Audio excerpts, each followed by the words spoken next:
Hey. Hi guys! Wow, whirlwind. We just had a party for 200 people. Our family holiday party. We look like we're braced just because we had about 500 donuts. I'm not exaggerating even a tiny bit. Oh, I feel terrible. Okay, so I'm pregnant. Nellie's more excited. We kind of told people, but everyone's like, how do you do it? Because now we'll have 7, so I'll have 3, she'll have 4. And we get a baby girl. Yeah, we get a baby girl. We're really excited. How do we do it? And like, because people are like, well, I mean, I would have had more kids, but I don't sleep. I don't sleep. I'm exhausted, and it's just such a show. So we're gonna tackle this topic, which Natalie almost refuses to tackle, because all of our kids sleep through the night from 7 to 7, and we don't see them. All 6 of them. Now, some people would say that we're lucky. Others would say we are, what's the other word? Mean? No, that we did something. No, not mean. It's not coincidence all of them sleep through the night.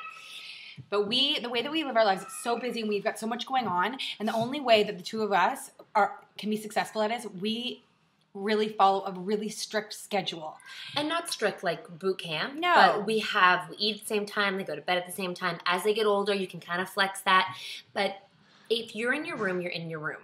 And that might sound harsh, but for the older kids, they can play, they can do something quiet, they can read a book. We believe that they should be able to do something on their own. And they should be independently entertain themselves. So new moms, often you ask, how do your kids sleep? You could pick any book, you could pick any philosophy. If you don't believe in it, it won't work. It doesn't matter what it is, because there's so many ways to get your kids to sleep through the night. And you have to find something that really suits you and your family. So if you and your husband really need to make a plan about what you guys believe in, what kind of a plan you'd like to follow, and then if the two of you agree to it, or anyone in the family agrees to it, and you all agree to stick to it.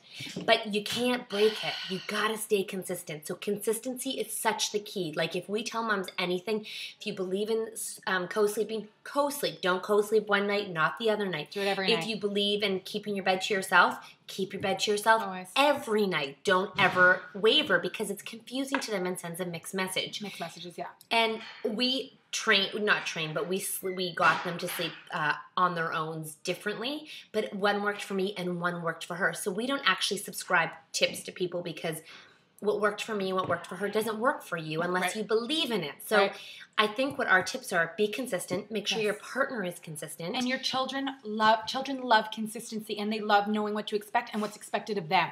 And often as moms at nighttime, when your kids cry, you feel a different emotion than you do during the day for some reason. Yeah. Like if your kid is crying in a car seat, you're not going to pull over and pick them out of the car seat and drive with them. You're going to let them cry while you're driving on the highway in the car seat, because it's not safe. And they get over it and they move on. Yeah. Crying doesn't always mean they're sad. So crying is talking. And it's funny, because when I say to my baby, oh, stop crying. And then my youngest one says, Mommy, he's just talking. And I'm like, you're right. And not that we think you should cry for 5 hours and let them bark. No. We're not saying that. Everyone, like we said, everyone has a different theory. But you can't just jump because sometimes they're crying just to get more comfortable, and then they go right back to sleep. Leave them for a minute and see if they go back to sleep. Maybe they just needed a toot. And if they don't learn to soothe themselves, they never will learn. It's a life lesson. It's a life lesson. So those are, I know we don't like to preach. We don't like to give advice. We like to give experience, because that's more relevant than telling people what to do, because what worked for us will work for you. So that's all. We're going to go to bed now. It's 5 o'clock, 6 o'clock. But we will be coming back to you next week. It's Christmas time.